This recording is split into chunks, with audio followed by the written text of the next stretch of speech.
Hello students, welcome to the maths class. I'm going to start today's class with a discussion of a question. So have a look on it. It's a question from your exercise, question number 10, which says, which of the following numbers are cubes of rational numbers? Also find the rational numbers. Okay, now you all must be aware of what is a rational number. Rational numbers are in the form of p upon q. Basically numerator upon denominator, where q is not equal to 0. सो आपको कुछ rational numbers दिए हुए हैं question में. मैंने question का 10th question का पहला पार्ट लिया है. ऐसे आपको और भी पार्ट्स गिवन हैं.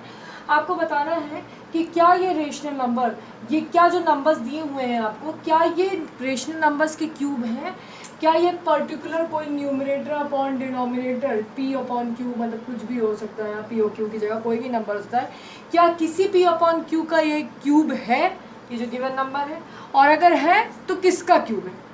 सबसे पहले तो ये बताना पड़ेगा कि क्या क्यूब है, ये किसी का नहीं, किसी रेशनल नंबर का क्यूब है 343/729, और अगर है तो किस रेशनल नंबर का क्यूब है. So this is what the question is basically saying. So इसको चेक करने के लिए सबसे पहले क्या करना होता है, आप न्यूमरेटर और डिनोमिनेटर का सेपरेटली प्राइम फैक्टराइजेशन कर लीजिए. सो मैंने 343 का प्राइम फैक्टराइजेशन किया तो मुझे फैक्टर्स मिले 7 × 7 × 7. मूविंग ऑन, मैंने 729 का प्राइम फैक्टराइजेशन किया तो मुझे फैक्टर्स मिल गए 3 × 3 × 3 × 3 × 3 × 3, दैट इज 3, मुझे 6 टाइम्स मिल गया. सो मैंने देखिए यहाँ फैक्टर्स लिख दिए 7 × 7 × 7 अपॉन 3 × 3 × ऐसे 6 टाइम्स. सी, मैंने आपको बताया था चेक कर परफेक्ट क्यूब क्या होता है. परफेक्ट क्यूब कैसे निकालते हैं हम, जब हम प्राइम फैक्टराइजेशन कर लेते हैं तो जो हमारे प्राइम फैक्टर्स ऑब्टेन होते हैं उसमें 3 आइडेंटिकल फैक्टर्स की हम पेयरिंग करते हैं. मतलब 3 एक जैसे दिखने वाले जो 3 एक जैसे फैक्टर्स होते हैं उनका एक पेयर बनाते हैं. तो आप न्यूमरेटर में देखो, अगर देखिए तो 7 × 7 × 7 7 3 टाइम्स दिया है, दैट मीन्स न्यूमरेटर में एक पेयर हमें 7 का ऑब्टेन हो गया. डिनोमिनेटर में चेक करो, देखो 3 × 3 ऐसे 6 टाइम्स दिया, तो पहले 3 का एक पेयर बन गया, दूसरी 3 का भी एक पेयर बन गया, क्योंकि 3 आइडेंटिकल प्राइम फैक्टर्स का पेयर बनाना होता है. तो मैंने पहले 3 का एक पेयर बना लिया, फिर दूसरे 3 का. सो परफेक्ट क्यूब की कंडीशन सेटिस्फाई हो रही है. दैट मीन्स कि 343 भी एक परफेक्ट क्यूब है और 729 भी एक परफेक्ट क्यूब है. अब क्वेश्चन अराइज करता है कि किसका परफेक्ट क्यूब है. सो वो भी हम निकाल सकते हैं. ऊपर किसका पेयर बना है, 7 का. सो हर पेयर में से एक फैक्टर निकालेंगे. ऊपर कितना पेयर बना है, सिर्फ एक ही पेयर बना है 7 का. सो मैंने ऊपर से 7 निकाल लिया. ठीक, डिनोमिनेटर में 3 के 2 पेयर्स बने हैं. सो मैंने एक पेयर में से एक 3 निकाल लिया, दूसरे पेयर में से 3, तो 3 × 3, सो 7/9. That means this given rational number is a perfect cube of rational number 7/9. मतलब 343/729 किसका क्यूब है, किस रेशनल नंबर का क्यूब है, 7/9 का क्यूब है. सो यहाँ तक हमें ये पता चल गया कि ये क्यूब है. ये पहले ही पता चल गया था क्योंकि हमारी पेयरिंग हो गई थी. फिर नेक्स्ट क्वेश्चन था कि किस रेशनल नंबर का क्यूब है. सो वो भी हमने निकाल लिया, 7/9 का क्यूब है. So see what is written over here. Here 343 is a perfect cube of 7. आपने देखा 343 7 का क्यूब है. And 729 is a perfect cube of 9. नीचे 3 × 3 9 आ गया था. Therefore 343/729 is a cube of rational number 7/9. So इससे हमारा दोनों क्वेश्चंस के आंसर निकल गए कि यहाँ ये क्यूब है किसी रेशनल नंबर का, और किस रेशनल नंबर का क्यूब है, 7/9 का cube. So this is how these types of questions are solve. अगर ये जो है परफेक्ट क्यूब, मान लीजिए न्यूमरेटर या फिर डिनोमिनेटर में से कोई भी एक ऐसा होता है जो कि परफेक्ट क्यूब नहीं निकलता किसी भी नंबर का, या फिर दोनों ही नहीं निकलते हैं. सो ऐसी कंडीशन में हमारा ये कंडीशन रॉन्ग हो जाएगी कि ये परफेक्ट ये क्यूब है, वो क्यूब नहीं प्रूफ होगा, किसी भी रेशनल नंबर का क्यूब नहीं निकलेगा. इस केस में ये परफेक्ट क्यूब था 7/9 का, सो हमें 7/9 मिल गया. जिस भी केस में न्यूमरेटर या डिनोमिनेटर में से कोई भी एक नंबर भी अगर परफेक्ट क्यूब नहीं होता है, नहीं मिलता हमें, तो दैट मीन्स वहाँ पे कंडीशन सेटिस्फाई नहीं हो पाएगी. That means it is not a cube of any rational number. So इस तरह के भी क्वेश्चन आपकी एक्सरसाइज में है जहाँ पर हो सकता है कि न्यूमरेटर या डिनोमिनेटर में से कोई आपको परफेक्ट क्यूब ना मिले, या हो सकता है दोनों ही आपको परफेक्ट क्यूब ना मिले.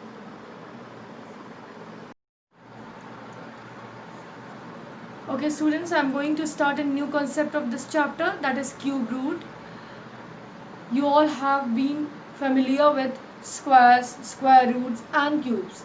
Now it comes the time to learn what is cube root. So basically, first of all, the question arises, what is the difference between cube and cube root? और इसी डिफरेंस को समझते हुए आपको समझ में आ जाएगा कि क्यूब रूट है क्या. So see here, cube root is the inverse operation of cube of a number. मैंने आप लोगों को क्यूब बताया है. सो क्यूब रूट बेसिकली क्या होता है, क्यूब का इन्वर्स ऑपरेशन होता है, उल्टा ऑपरेशन होता है. तभी मैंने ये बात बोली कि आप लोगों को सबसे पहले जानना ज़रूरी है कि क्यूब और क्यूब रूट में डिफरेंस क्या है, क्योंकि उसी डिफरेंस से बात क्लियर हो जाती है कि क्यूब रूट क्या होता है और क्यूब क्या होता है. सो क्यूब रूट को कहा जाता है कि वो क्यूब का उल्टा ऑपरेशन होता है.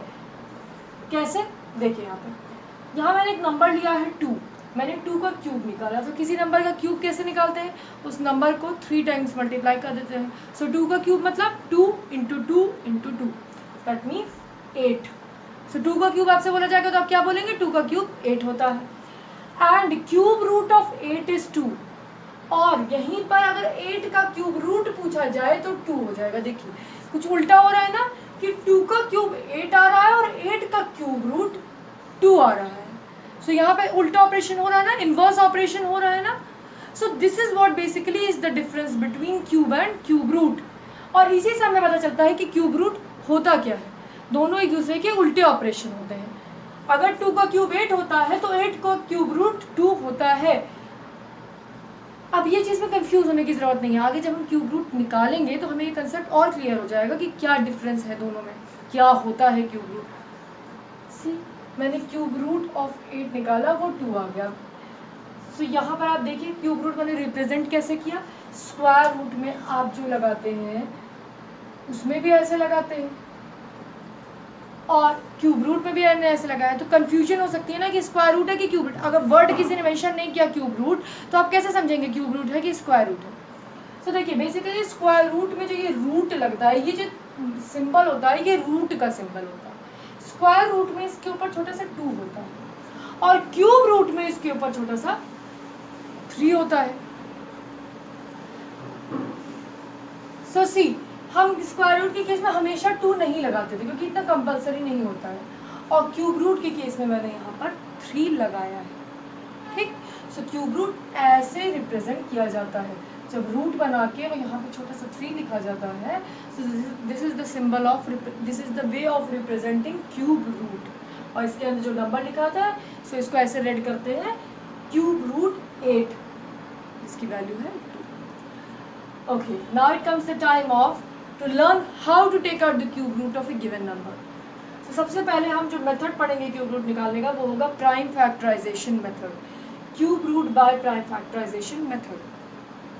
So see, I have taken the one question from your exercise only. This is question number 1 part 1. 216 का आपको क्यूब रूट निकालने को कहा गया था. So सबसे पहले आप 216 का प्राइम फैक्टराइजेशन करेंगे क्योंकि ये प्राइम फैक्टराइजेशन मेथड ही तो है. So मैंने प्राइम फैक्टराइजेशन किया. So 216 से अगर डिवाइड किया जाएगा, 216 को अगर डिवाइड किया जाएगा 2 से तो 108, फिर 108 को 2 से 54, फिर 54 को 2 से 27. अब 27 2 से डिविजिबल नहीं है. सो उसको 3 से चेक किया. सो 9 जा, देन 9 को चेक किया, 3 जा, देन 3 को चेक किया, 3 1 जा. जैसे ही 1 आ गया मेरा प्राइम फैक्टराइजेशन यहीं पर स्टॉप हो गया. सो मुझे फैक्टर्स क्या क्या मिल गए, 2 into 2 into 2 into 2, 3 into 3 into 3. सो 3 हमें 2 के फैक्टर्स मिले, 3 हमें 3 के फैक्टर्स मिले. अब क्या करना है, 3 आइडेंटिकल प्राइम फैक्टर के पेयर बनाने हैं. ये हम पहले भी सीख चुके हैं पेयरिंग करना. सो 3 आइडेंटिकल प्राइम फैक्टर मतलब 3 एक जैसे प्राइम फैक्टर का एक पेयर बनेगा. तो 3 एक जैसा कौन है, 2, उसका एक पेयर बन गया. 3 एक जैसा कौन है, 3, फिर उसका एक पेयर बन गया. सो हमें 2 पेयर्स मिल गया ना, एक 2 का मिला, एक 3 का मिला. अब इन दोनों पेयर में से एक एक फैक्टर आप निकाल लेंगे. 2 के पेयर में से एक 2 निकाल लिया, 3 के पेयर में से एक 3 निकाल लिया. Therefore, क्यूब रूट ऑफ 216, मैंने क्यूब रूट का सिंबल यूज किया ना, क्यूब रूट ऑफ 216, देखो 216 का ही तो निकाल रहे थे. सो यहाँ से जब 2 और 3 एक एक फैक्टर लिया है उसको मल्टीप्लाई करेंगे. 2 इंटू 3 गिव्स 6. दैट मीन्स कि 216 का क्यूब रूट क्या होगा, 6 होगा। और उसको उल्टा अगर बोलेंगे तो 6 का क्यूब अगर आप करेंगे तो आपको 216 मिलेगा। तो समझ में आ गया ना क्यूब रूट कैसे कनेक्टेड है एक दूसरे से, एक दूसरे के इन्वर्स ऑपरेशन है। 216 का क्यूब रूट आपका 6 आया, और अगर आप वहीं पे 6 का क्यूब निकालेंगे तो आपको क्या मिल जाएगा, 216। बट हमें यहाँ पे इस चीज़ की जरूरत नहीं, क्योंकि इस क्वेश्चन में हमें क्यूब रूट निकालना था। So cube root of 216 is 6. So this is how you take out the cube root of a given number using prime factorization method. And I hope you are clear with the concept of what is cube root, what is the difference between cube and cube root, and how to take out the cube root using prime factorization method. So what you have to do is you have to solve question related to this concept and try to make your concept more and more clear. In case of any doubt, you can contact me. So that's all for today. Thank you.